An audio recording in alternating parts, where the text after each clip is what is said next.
नमस्कार साथियों, मैं डॉक्टर दीपेंद्र कुमार शर्मा आपके साथ आपके अपने YouTube प्लेटफॉर्म पर जुड़ा हुआ हूं।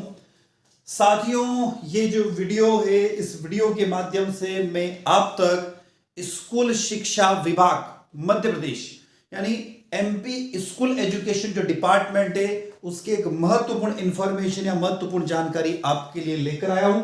आप मेरे पीछे स्क्रीन पर देख रहे हैं, यहां पर मध्य प्रदेश का राजपत्र के बारे में बात कर रहे हैं हम आज। किसके बारे में? मध्य प्रदेश का राजपत्र। राजपत्र होता क्या है ये आप अच्छे से जानते होंगे, फिर भी मैं आपको बताता हूं कि राजपत्र जो होता है वो जो भी स्टेट गवर्नमेंट या फिर सेंट्रल गवर्नमेंट होती है वो अपने नियमों को, अपने रूल्स रेगुलेशन को पब्लिक को बताने के लिए एक पत्र जारी करती है जो कि राजपत्र होता है। और राजपत्र एक तरीके का कह सकते हैं वो कानून बन जाता है, एक रूल्स बन जाते हैं, एक नियम बन जाते हैं और उन नियमों का पालन करके जो भी संबंधित विभाग होता है उस संबंधित विभाग में आगे की कार्यवाही की जाती है।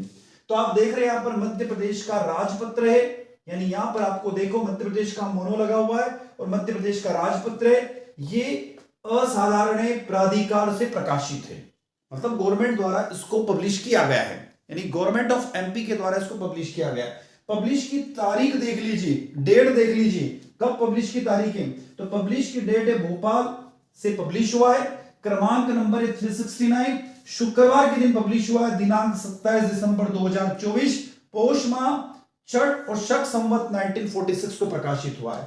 विशेषकर किसके लिए? स्कूल शिक्षा विभाग के लिए है, रूल्स रेगुलेशन है। मंत्रालय वल्लभ भवन भोपाल, भोपाल दिनांक 27 दिसंबर 2024 को यह प्रकाशित हुआ है। और ध्यान रखना, फिर मैं कह रहा हूं स्कूल शिक्षा विभाग के लिए इस श्वेत पत्र को, इस राजपत्र को जारी किया गया है। अब ये राजपत्र क्या कह रहा है? देखो उस राजपत्र के हम नियम पढ़ते हैं। यहां पर लिखा हुआ है भारत के संविधान के अनुच्छेद 309 के परंतुक द्वारा प्रदत्त शक्तियों को प्रयोग में लाते हुए मध्य प्रदेश के राज्यपाल एतद द्वारा मध्य प्रदेश राज्य स्कूल सेवा, शिक्षा सेवा यानी शैक्षणिक संवर्ग यानी कि जो टीचर्स होते हैं उनके बारे में बात हो रही है। उनका जो भर्ती नियम कब आया था? उनका जो भर्ती नियम 2018 में आया था। उस भर्ती नियम 2018 में क्या किया जा रहा है? देखिएगा, संशोधन किया जा रहा है। क्या किया जा रहा है? संशोधन किया जा रहा है। अब वो संशोधन क्या है? उन संशोधनों को हम वन बाय वन यहां पर देखते हैं। संशोधन देखिएगा, उक्त नियमों में संशोधन किया गया। पहला नियम देखिए, नियम 5 में उपनियम 4 के खंड के स्थान पर निम्नलिखित खंड स्थापित किए जाएंगे। अर्थात क क्या दिया हुआ है? सीधी भर्ती के लिए शिक्षक पात्रता परीक्षा में अर्हता प्राप्त करने के पश्चात शिक्षक चयन परीक्षा द्वारा चयन होगा। मतलब क्या कहा जा रहा है? सीधी भर्ती। सीधी भर्ती का मतलब जो भी टीचर बनेंगे, चाहे वो प्राइमरी हो, चाहे मिडिल हो, चाहे उच्च माध्यमिक शिक्षक हो, उसके लिए क्या होगी? पहले यहां पर आयोजित होगी शिक्षक पात्रता परीक्षा। वहां पर यदि वो पास हो जाएगा, अर्हता अर्जित कर लेगा, उसके पश्चात शिक्षक चयन परीक्षा होगी। क्लियर हो गया आपको? तो शिक्षक बनने के लिए आपको 2 परीक्षाओं से गुजरना पड़ेगा। पहली तो आपकी होगी पात्रता परीक्षा, एलिजिबिलिटी टेस्ट जिसको बोलते हैं, और दूसरी परीक्षा होगी सिलेक्शन टेस्ट यानी चयन परीक्षा होगी। अब आगे क्या आ रहा है? प्रारंभिक पैराग्राफ में शब्द शिक्षक पात्रता परीक्षा के स्थान पर शब्द शिक्षक पात्रता परीक्षा में अर्हता प्राप्त करने के पश्चात शिक्षक चयन परीक्षा स्थापित की जाएगी। मतलब जो अभ्यर्थी शिक्षक पात्रता परीक्षा उत्तीर्ण कर लेगा वही क्या होगा? मेन एग्जाम में बैठ पाएगा। आगे क्या दे रखा? अभ्यर्थी के चयन हेतु परीक्षा हेतु जारी विज्ञापन वर्ष की 1 जनवरी को अनुसूची 3 के कॉलम 3 में विदिष्ट आयु प्राप्त कर ली हो। मतलब जो भी गवर्नमेंट द्वारा जो भी एज होगी वो एज उसने प्राप्त कर ली हो। ठीक है, जैसे हम बोलते हैं 18 वर्ष से 40 वर्ष के बीच में। अभी कुछ वैकेंसियों में 18 से 43 वर्ष भी कर दी गई है। आगे देखो, यहां पर हम बात करते हैं जो मेन पॉइंट है, उस मेन पॉइंट की तरफ चलते हैं। रिक्त पदों के लिए क्षैतिज आरक्षण निम्नानुसार होगा। आरक्षण 2 प्रकार का होता है, एक हॉरिजॉन्टल, एक और एक वर्टिकल। 2 प्रकार का आरक्षण चलता है, मतलब एक तो सीधा और एक आड़ा, 2 प्रकार का रिजर्वेशन चलता है। तो देखो यहां दिया हुआ मध्य प्रदेश की महिला अभ्यर्थियों के लिए रिक्त पदों के प्रत्येक प्रवर्ग के लिए 50% पद आरक्षित होंगे। मतलब महिलाओं के लिए कितने आरक्षित है? 50 पद आरक्षित होंगे। दूसरा, भूतपूर्व सैनिकों के लिए 10% पद आरक्षित होंगे। यहां देखिएगा बहुत बड़ी बात आ रही है। 50% पद किसके लिए? महिलाओं के लिए। 10% पद किसके लिए? भूतपूर्व सैनिकों के लिए।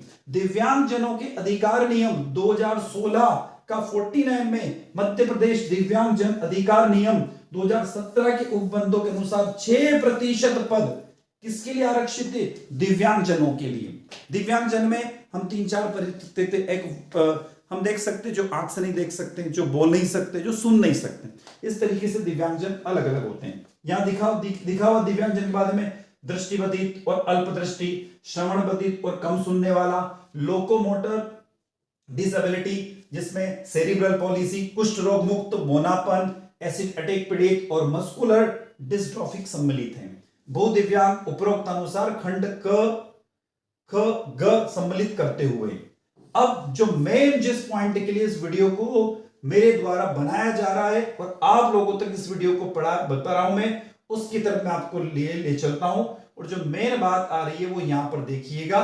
जो मेन बात है 4 नंबर का पॉइंट देखिए, बहुत बड़ी बात कहने जा रहा है। सीधे भर्ती के लिए शिक्षकों के रिक्त पदों में प्रत्येक प्रवर्ग के लिए कुल उपलब्ध रिक्तियों में 50% रिक्तियां किसके लिए रिजर्व है? देख लीजिए किसके लिए रिजर्व है? यहां पर 50% रिक्तियां अतिथि शिक्षकों के लिए रिजर्व है, आरक्षित रखी गई है। मतलब अभी तक मध्य प्रदेश में जो गेस्ट टीचर जो स्कूलों में पढ़ाते आए हैं उनको लिए 25% पद रिजर्व होते थे। अब इस नियम के बाद में उनकी संख्या बढ़कर 50% हो जाएगी, यानी आधे पद अतिथि शिक्षकों के लिए रिजर्व कर दिए गए हैं। आगे देखो क्या है, अतिथि शिक्षकों के लिए भी कंडीशन है। क्या कंडीशन है? न्यूनतम 3 शैक्षणिक सत्र। न्यूनतम 3 शैक्षणिक सत्र। कितने शैक्षणिक सत्र होना चाहिए? 3 शैक्षणिक सत्र होना चाहिए। और 200 दिवस के लिए मध्य प्रदेश के किसी भी शासन द्वारा संचालित शासकीय विद्यालय में अतिथि शिक्षक के रूप में कार्य किया गया हो। परंतु अतिथि शिक्षकों के लिए आरक्षित पदों की पूर्ति नहीं हो पाने की स्थिति में रिक्त पदों को अन्य पात्र अभ्यर्थियों द्वारा भरा जाएगा। मतलब कहने का कि यदि 50% जो पद निकलेंगे यदि वो अतिथियों के लिए रिजर्व कर दिए गए हैं, तो यदि अतिथियों के लिए रिजर्व कर दिए गए हैं तो इसका मतलब यह है कि अब यदि अतिथि उपलब्ध नहीं होते, वो पात्रता परीक्षा मुख्य परीक्षा उत्तीर्ण नहीं कर पाते हैं, तो जो अतिथियों के लिए रिजर्व पद होंगे उनको दूसरे अभ्यर्थियों के द्वारा फिलअप किया जाएगा।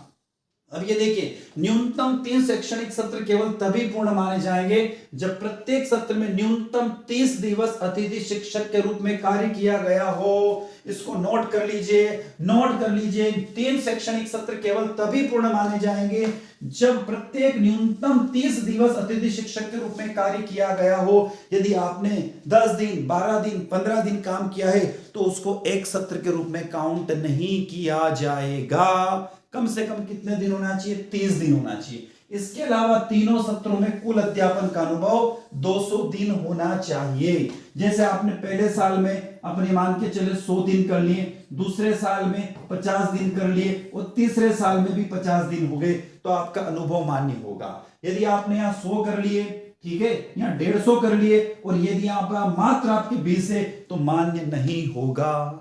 तो मान्य करने के लिए क्या कहा गया? कम से कम एक शैक्षणिक सत्र में 30 दिवस होना चाहिए और तीनों शैक्षणिक सत्र मिलाकर कितने? 200 दिन होना चाहिए। अब यहां पर अन्य किसी ऐसे प्रवर्ग के लिए जैसा कि शासन द्वारा समय समय पर अधिसूचित किया जाता है, उसके लिए भी ये नियम है। अब आप देख लीजिए, यहां पर पदों की संख्या हम बता रहे हैं स्क्रीन पर, पदों की संख्या स्क्रीन पर बता रहे हैं। तो यहां पर बहुत बड़ा गिफ्ट सरकार ने अतिथि शिक्षकों के लिए दिया। बहुत बड़ा गिफ्ट है, बहुत बड़ा गिफ्ट मध्य प्रदेश शासन ने अतिथि शिक्षकों के लिए दिया है। 50% पद अतिथि शिक्षकों के लिए रिजर्व कर दिए गए। 50% पद, यानी कि वैकेंसी यदि 100 पदों पे आती है तो 50 पद सीधे सीधे अतिथियों के लिए रिजर्व कर दिए गए। मध्य प्रदेश सरकार द्वारा अतिथियों को बहुत बड़ा गिफ्ट है ये। देखो अब यहां पर पदों की संख्या देख लेते हैं। पदों की संख्या, प्राचार्य, हाई स्कूल उप प्राचार्य कितने पद? 1114 पद मध्य प्रदेश में सर्जित हैं, है ना। उच्च माध्यमिक शिक्षक के लिए 48,223 पद है। प्रधान अध्यापक माध्यमिक शाला के लिए 250 पद है। माध्यमिक शिक्षक के लिए मध्य प्रदेश में जो पदों की संख्या है वो टोटल 99,157।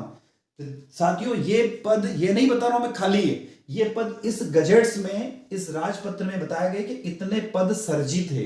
फिर कह रहा हूं मैं, इतने पद सर्जित हैं। कितने? प्राचार्य के लिए 1114, उच्च माध्यमिक शिक्षक के लिए 48,223 पद वर्तमान में सर्जित है आज की डेट में, जब एक गजेट्स जारी हुआ है। कब? 27 दिसंबर 2024 की डेट में। हो सकता है उसके बाद इन पदों की संख्या बढ़ जाए या घट जाए, बढ़ती घटती रहती पदों की संख्या।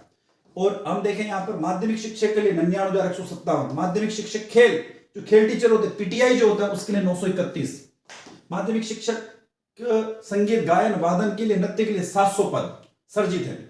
माध्यमिक शिक्षक सूचना प्रौद्योगिकी आईटी के लिए प्रक्रियाधीन है, मतलब अभी क्लियर नहीं किया है कि कितने पद हैं, कि 2 है कि 10 है कि 100 है कि 2 है कि 2000 है कि 500 है कि 5000, ये क्लियर नहीं हो, प्रक्रियाधीन है।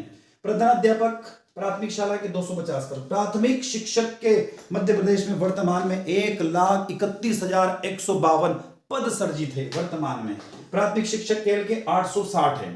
प्राथमिक शिक्षक विज्ञान पूर्व पद नाम प्रयोगशाला शिक्षक के 8515 पद सर्जित है। प्राथमिक शिक्षक संगीत गायन वादन के लिए 635 पद है। प्राथमिक शिक्षक नृत्य के लिए 254, प्राथमिक शिक्षक आईटी के लिए 762, प्राथमिक शिक्षक fine art craft drawing and painting के लिए 254, माध्यमिक शिक्षक फाइन आर्ट क्राफ्ट मूर्तिकला 254 पद, माध्यमिक शिक्षक 254 पद फाइन आर्ट के लिए। और पद सर्जन की कार्यवाही प्रक्रियाधीन है कुछ जगह पर। और यहां पर आप देखोगे तो ये यहां पर बताया गया।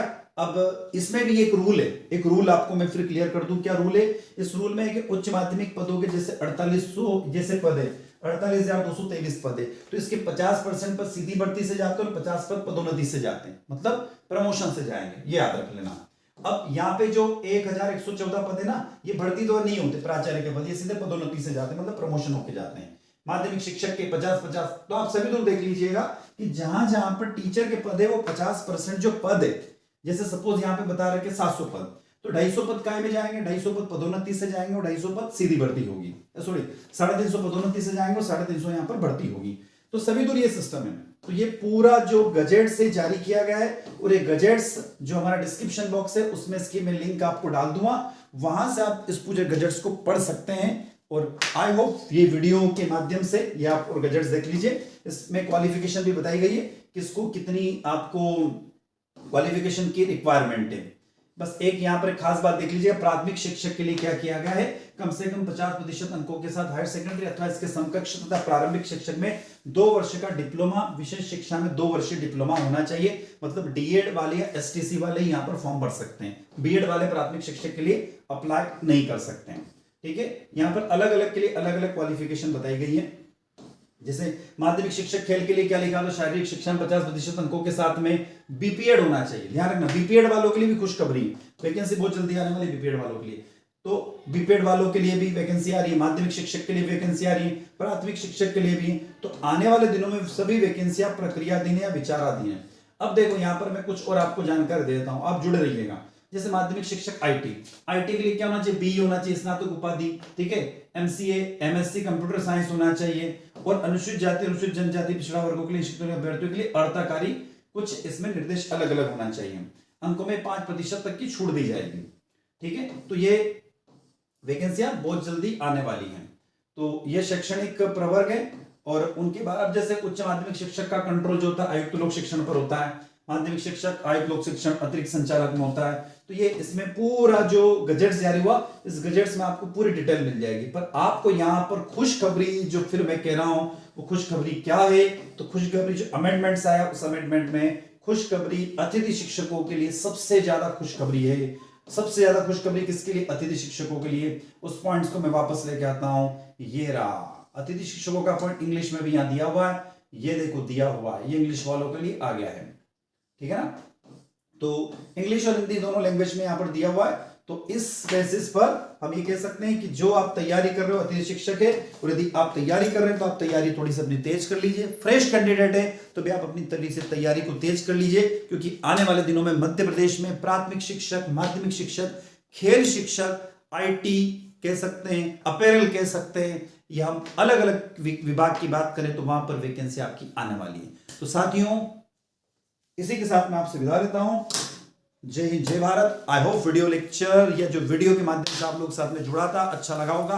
अच्छा लगता है तो वीडियो को लाइक अवश्य करिएगा, आपके एक साथियों तक इस वीडियो को शेयर अवश्य कीजिएगा, कमेंट बॉक्स में कमेंट करके जरूर बताइएगा। और चैनल को अभी तक आपने सब्सक्राइब नहीं किया, चैनल को सब्सक्राइब करना ना भूले। पुनः ऐसी इंफॉर्मेशन के साथ मैं आपसे मिलता हूं, वादा करता हूं। जय हिंद, जय भारत।